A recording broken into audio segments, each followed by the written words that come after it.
अपने तेलंगाना दौरे के दौरान कांग्रेस सदर राहुल गांधी ने तेलंगाना के सरकारी और निजी तालीमी इदारों के असातिज़ा और मैनेजमेंट से खिताब किया। And our main complaint,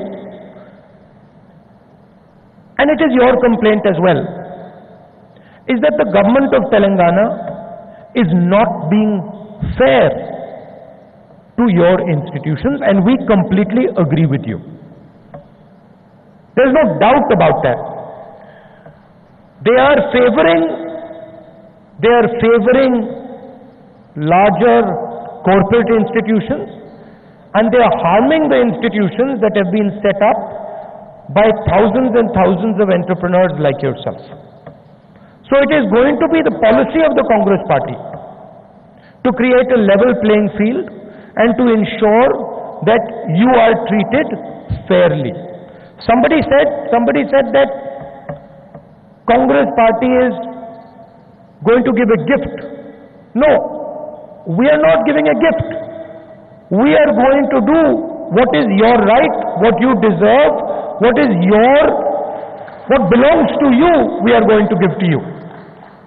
So what are the couple of issues that have been raised? One very big issue is the fee reimbursement issue. And the complaint here is that the government of Telangana is not reimbursing your fee in time, and it is doing so to damage your institutions. So my commitment to you from this stage, and it is a commitment that every single one of the Congress leaders commits to, is that we will ensure that universal fee reimbursement takes place in a timely basis, and what is your due is given to you. That is the first thing we will ensure. Rajasthan में इंतखाबी सरगर्मियां उरूज पर है। UP के वजीर आला योगी आदित्यनाथ ने राजस्थान के इंतखाबी माहौल को काफी हद तक मजहबी बना दिया है। ऐसे में कांग्रेस को वोटों की तकसीम का डर सताने लगा है। इसलिए मैं कहना चाहता हूं, कांग्रेस विभाजन की राजनीति कर रही है, और इसलिए कांग्रेस के नेताओं, तुम्हें अली मुबारक हो, हमारे लिए तो बजरंग बली।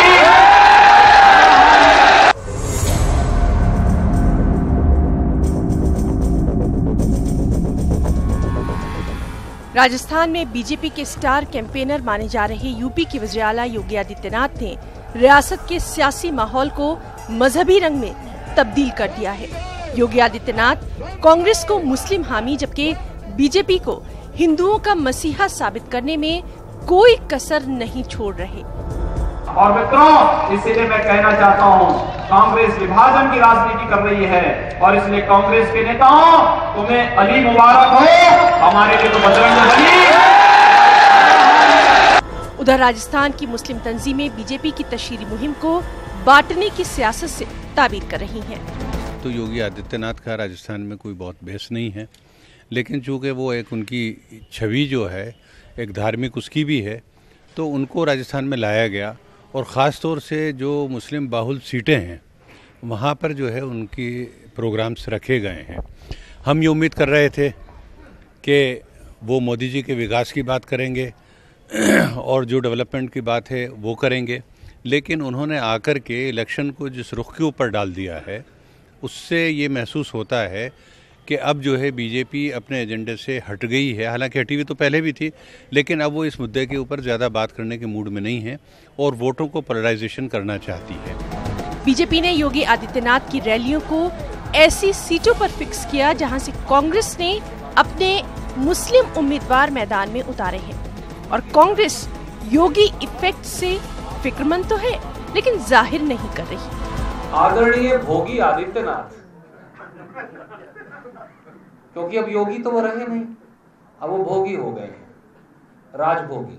जब भोगी आदित्यनाथ जी को दलित साथियों में से बदबू आए, वो उन्हें साबुन और इत्र छिड़कवाकर नहलवाएं मिलने से पहले। जब भोगी आदित्यनाथ के शासन में सहारनपुर में दलितों के घरों को आग लगवाएं और मुख्यमंत्री के मन में कोई पीड़ा न जागे, तो स्वाभाविक तौर से इसी प्रकार के मुद्दा विहीन बातों को वो यहाँ भी आकर शामिल करवा रहे हैं। आप ध्यान मत दीजिए। यहाँ के समाज के हर एक वर्ग, चाहे वो अपर कास्ट हो, बैकवर्ड हो, दलित हो, शेड्यूल्ड ट्राइब हो, अल्पसंख्यक हो, किसी भी वर्ग का समाज, हमें हर वर्ग के समाज का समर्थन चाहिए और वोट चाहिए।